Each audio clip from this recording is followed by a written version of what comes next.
That poll, the Washington Post one, which found 58% of Americans support the House probe, a 21-point increase since July. That seems like a pretty vast increase. Now we're getting a first look at our new NBC News Wall Street Journal poll. 31% say Congress should hold an impeachment inquiry to determine if Trump should be removed from office. And 24% say there is enough evidence to impeach him and remove him from office. That's a combined 55%.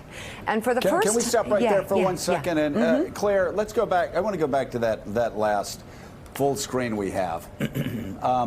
So it seems to me that if I were a Democrat from Missouri and looked Democratic senator from Missouri, or if I were another sort of purple state, I'd look at those numbers and say, okay, Americans want us to look into what happened with the Ukraine call, but they're not ready for us to remove him from office yet. So those poll numbers suggest that only fools would rush in, that there actually should be, and I know this is old-fashioned, but there should be an inquiry.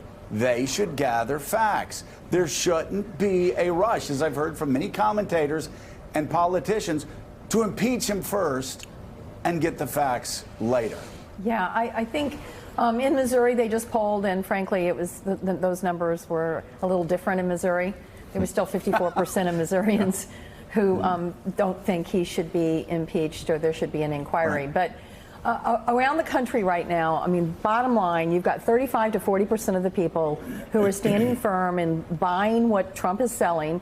But you have the majority of Americans who now fully understand that this is a constitutional issue that must be addressed.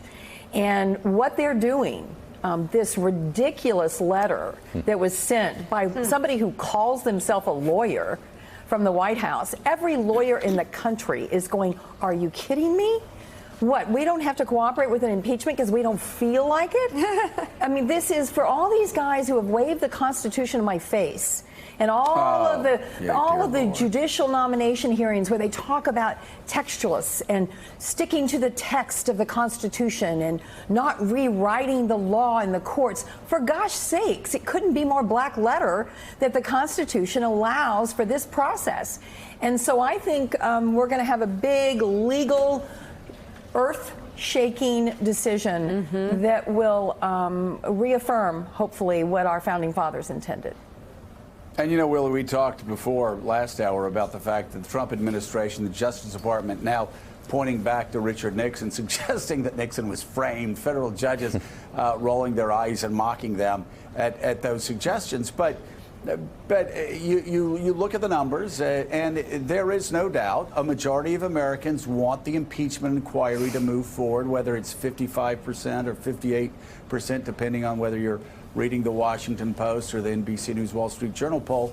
But that is a significant number. But that number is to say, start the impeachment inquiry. Right. Let's see what you have, and then let's make a decision. Again, that ain't nothing. That is a huge number. But again, people suggesting he needs to be impeached tomorrow aren't reading those polls correctly. Well, that's an important distinction. Those poll numbers, 58%, aren't throw the guy out of office today. It's, yes, of course, we should go forward based on what we know. And you know why 58% of Americans say that is because they don't need subpoenas. They've seen the summary of the phone call between President Trump and President Zelensky from July. They've read the whistleblower's complaint. They've read the text messages that were made public last week. There is enough evidence on the table already, as Nancy Pelosi has pointed out, to move forward with an inquiry, not to impeach him today, but to proceed and look into it. And now what the White House effectively has said in that political document that was not a legal document at all, but was a defense of the president written in his own style and his own languages,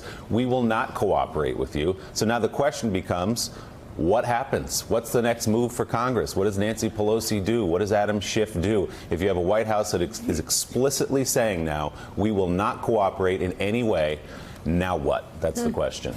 And and Corinne, go ahead, Joe. Oh, I was just going to ask, Corinne. It seems to me that what the AP's Jonathan Lemire wrote, I believe it was Sunday. It was actually a perfect lead into this week, Corinne, because Lemire wrote that the very things that helped Donald Trump disrupt the election process. The very things that helped get him elected, not playing by the rules, are now the actions that are turning more Americans against him. I think we all ask, when does Donald Trump's aberrant behavior start to boomerang around back on him? We've seen over the past 2 weeks, it's happened in these polls, and now obstructing an impeachment inquiry that 58% of Americans support, that too, I suspect, only further damages Donald Trump's standing. That's exactly right, Joe. Look, there's no spinning this away for Donald Trump. It's very clear, as you were just stating. I mean, he essentially, broke the law, and it is clear as day. This is not like the Mueller probe, right, where Republicans and Donald Trump and his enablers, I should say, had the media to themselves. You know, Mueller probe, nobody was leaking. It was very quiet. It was much more difficult to understand. But this is a clear and cut case. We know exactly what Donald Trump, he admits it. Rudy Giuliani admits it. He went to the Ukraine president and asked for that Ukraine president to interfere in our election. And that's why you see the dam breaking, essentially, with the public opinion. And it is moving very quickly. We are in a very polarized situation right now. And to see numbers like this, where majority of Americans are saying, yes, impeachment inquiry, that is unheard of in a Donald Trump era. Yeah, and for the first time, the question has been asked in this poll. Overall, 43% of Americans said that Trump should be impeached and removed from office. 49% said that Trump should not be impeached and remain president. And in a new Quinnipiac University poll, 53% of registered voters said they approved of House Democrats, the impeachment inquiry into President Trump. Up 1 point since last month, 43% disapproved, down 2. Over half of voters agreed the impeachment probe is a legitimate investigation. 43% said the investigation is a political witch hunt, Joe. So Tim, we've talked about Democrats looking at the polls, and perhaps they shouldn't rush in. They should follow what a majority of Americans believe, which is begin an impeachment inquiry, do your investigations. I'm curious, what should Republicans do in the Senate right now, and in the House that are in those suburban districts especially, and in those Texas districts that are going to be actually up in the air the next fall? What do you think the best move is for them? I think the best example is Rob Portman of Ohio, because he came out and he said, look, that call with Ukraine was inappropriate. And this is key. If you're going to resist impeachment, and there's lots of very good reasons to do that, if you're going to resist impeachment, you shouldn't enable the president's worst behavior. So just because you don't think he should be removed for what he said with Ukraine, you should at least say, stop telling people to talk to Rudy Giuliani, who's your sketchy lobbyist lawyer friend. Stop expending all of our diplomatic capital on these political things. But you guys were referring to the lawyer letter earlier. There's a lot of ways in which the Democrats aren't playing by the rules either. And us as commentators, we were talking about baseball, we shouldn't be wearing the Cardinals or the Astros or any of the jerseys there. We should be the umpires. And the fact is that the Democrats, when they ought to do what was done with Clinton. It's not in the Constitution. It's not required. They can do whatever they want. But they ought to have a formal vote to start the impeachment inquiry, get the members on the record. I know Pelosi's afraid of what's going to happen to her suburban members if they vote that way, but she ought to do it. And then also, Pompeo has had very good complaints that were in the White House's letter. They're saying people are coming to State Department staff, Democratic congressional staff, coming to State Department staff saying, come talk and don't bring a lawyer. That's completely inappropriate. We as a commentator ought to, even if, I'm on the right, you got people there on the left, we ought to at least say, hey, guys, both of you play by the rules. And there are cases in which the Democrats aren't doing that. What's also interesting, Joe, is that clearly in the numbers that we've been showing all morning, Donald Trump is the accelerant to those numbers. He provides more fodder for pro-impeachment people than anyone else in this entire situation. The other aspect of it is that you can see clearly Nancy Pelosi having a struggle with who is going to speak publicly more often than not about this process. And Adam Schiff on TV gets increasingly negative marks. You never see Jerry Nadler on TV talking about impeachment. So is it going to come down to Nancy Pelosi being the principal spokesperson? And I hearken back to Nixon's impeachment. Carl Albert was Speaker of the House then. You never heard from Carl Albert. Peter Rodino was chairman of the Judiciary Committee. You never heard from Peter Rodino. It was one person. It was the Majority Leader, Tip O'Neill. He handled it. He pushed it. He handled the whole thing. And I think that's the Democrats' dilemma. Who's going to be the spokesperson? And it's going to have to be edged with a sentiment of sadness about this process, not glee that he's going to be impeached. Sadness as to what's going on with the country.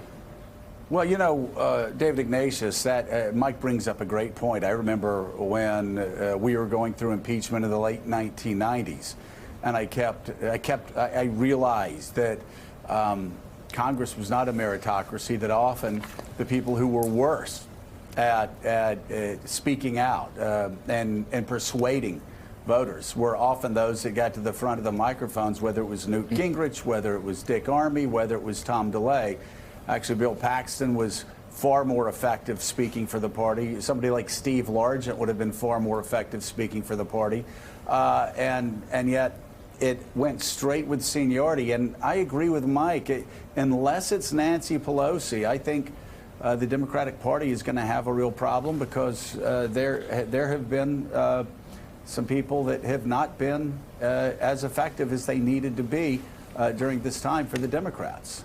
Joe, I hope we're going to be entering a period in which lawyers, professional interrogators will play a larger role. That's one thing I remember clearly from the Watergate period, was the face of these counsels, assistant counsels hired by the committees who did the questioning in such a professional way.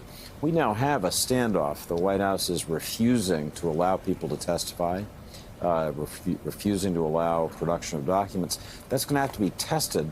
I looked into the ways you can test it. You could ask the Justice Department to prosecute a contempt of Congress case. Well, I don't think that's going to happen. I don't see William Barr, U.S. Attorney, carrying that case forward. So it's probably going to be a civil case, and that's going to take some time to argue. People should understand that as fast as the Democrats want to move toward impeachment, there's some legal procedures that are going to take place that probably are some months ahead. But I'll bet we'll hear more from lawyers, less from politicians in this next phase. Claire, some of your old Senate colleagues have been pounding the podium lately in defense of President Trump, and some of their old comments have come back to haunt them. Yesterday, a clip was circulating of then Congressman Lindsey Graham in 1998 during Clinton impeachment, talking about answering subpoenas. He said, "The day Richard Nixon failed to answer a subpoena is the day he was subject to impeachment, because he took the power from Congress over the impeachment process away from Congress and became the judge and jury." In other words, the White House, the president, must comply with subpoenas. It must cooperate with an impeachment inquiry.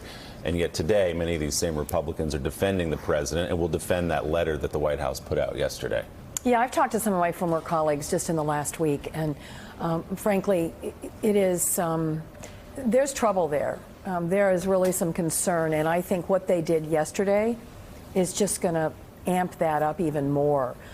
And Lindsey, you know, God love him, he's having a really bad week. Because, well, if you look at what's happened, Mika, think about this. He sold his soul on the rationalization that he was in the room and impacting Donald Trump on foreign policy.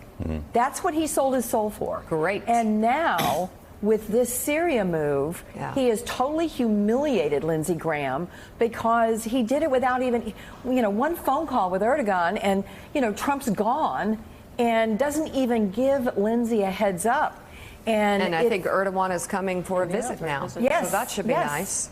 Thanks for checking out MSNBC on YouTube, and make sure you subscribe to stay up to date on the day's biggest stories. And you can click on any of the videos around us to watch more from Morning Joe and MSNBC. Thanks so much for watching.